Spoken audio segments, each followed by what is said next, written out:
ये कहानी राजस्थान के कोटा शहर की एक भूतिया हवेली के बारे में है।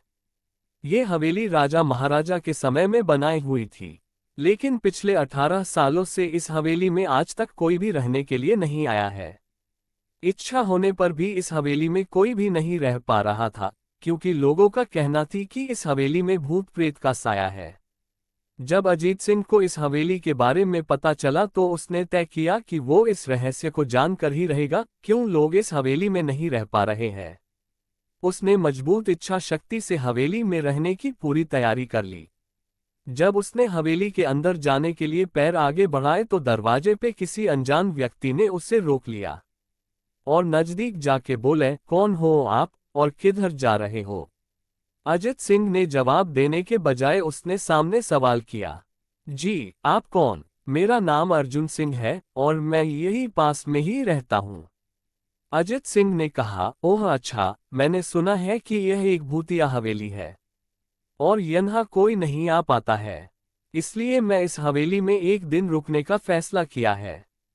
अर्जुन सिंह ने कहा, जी हाँ, आपने सही सुना है और आप भी अंदर मत जाइए, मेरी माने तो आप भी वापस लौट जाइए, यहाँ बहुत खतरा है। ये सुनकर अजीत सिंह खुश हो गया, जैसे उन्हें कोई लॉटरी लग गई हो। अर्जुन ने उसकी खुशी को देखकर बोला, आप क्यों खुश हो रहे हो? आपको तो भूत का नाम सुनकर डर लगना चाहिए। शायद आपको पता नहीं होगा कि मैं भूत प्रेत में काफी दिलचस्पी रखता हूँ। अगर इस हवेली में भूत है तो मैं अंदर जरूर जाऊंगा और सारी सच्चाई का पता भी लगाऊंगा।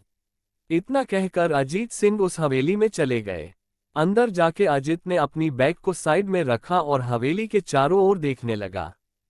सारे रूम भी चेक कर लिए। बाद में ड्राइंग रूम में आके सोफे पर बैठ गया। उसने वहां बैठकर दारू के 2-4 पैग भी पिए। वहीं अचानक उस रूम में लाइट का एक बल्ब चालू बंद होने लगी, लेकिन अजीत ने उस पर ध्यान नहीं दिया। थोड़ी देर बाद दूसरा बल्ब चालू बंद होने लगा, फिर तो हवेली की सारे लाइट चालू बंद होने लगी। ये सब देखकर अजीत अपनी जगह पे खड़ा हो गया और संपूर्ण सावचेत हो गया। अचानक उसके सामने एक छोटा टेबल हवा में उड़ने लगा। करीबन 6 फुट हवा में ऊपर जाके गोल गोल घूमने लगा और बाद में अजीत की ओर तेजी से आने लगा। अजित ने तुरंत ही अपने जगह बदल दी और दूसरी ओर चला गया और वो टेबल वहीं जाके गिरा जहां अजित खड़ा था। अजीत कुछ समझ पाता उतने में सोफे की शीट उसकी ओर आने लगी। वो जल्द खड़ा हो गया और छलांग लगा के दूसरी ओर कूद गया, जिसके कारण सोफा दीवार को टकराया और अजीत बच गया। अचानक सब कुछ शांत हो गया। अजित ने चारों ओर सतर्कता से देखा और बड़ी आवाज में बोला, तुम जो भी हो सामने आकर के बात करो। वहीं एक बड़ी परछाई उसके सामने आई। अजित ने उस परछाई को देखकर बोला, कौन हो तुम और क्यों मुझे मारना चाहते हो? परछाई, तुम्हारी भूल के कारण।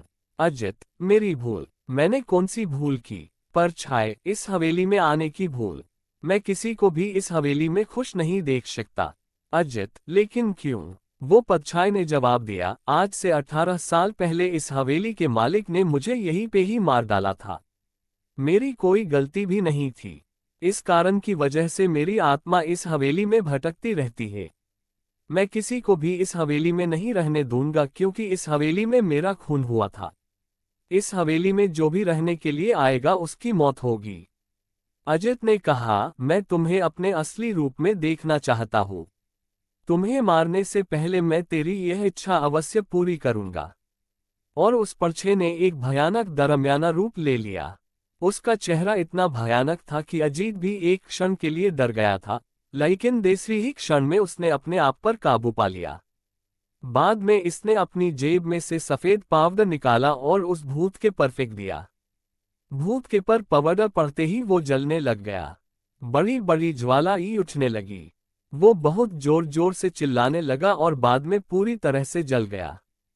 उसके बाद अजीत ने चैन से सांस लिया और वहीं पर सो गया। दूसरे दिन सुबह जब अजीत को सही सलामत हवेली से बाहर आते देख अर्जुन को आश्चर्य हुआ। अर्जुन ने अजीत से पूछा, तुम कैसे जिंदा हो? जब अजीत ने अर्जुन को कल रात को घटी घटना को पूरी तरह से बताया और बोला, अब ये हवेली भूतिया हवेली नहीं रही। दोस्तों, आपको ये कहानी राजस्थान के कोटा की भूतिया हवेली कैसी लगी प्लीज हमें कमेंट करके जरूर बताएं। हमारी और भी कहानियां सुनने के लिए हमारे चैनल सपनों की दुनिया को सब्सक्राइब कर लीजिए। धन्यवाद।